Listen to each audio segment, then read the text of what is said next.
এগুলো সরিষা গাছ। বীজের নাম ছিল কৃষ্ণা। গাছগুলো প্রায় 5.5 ফুট উচ্চতা পার হয়েছে।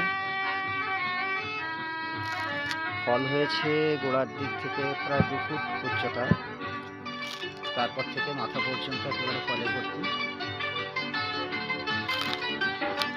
পরিণত ফল কয়েকদিন পরেই কাটতে হবে। এখন ফল পাকছে। সরিষা পাকছে। দুরন্ত ঘূর্ণির এই লেগেছে পাক, এই দুনিয়া ঘুরে বন বন বন বন, ছন্দে ছন্দে কত রং বদলায়, রং বদলায়। ফলের ভারে গাছগুলো একদিকে ঝুঁকে পড়েছে।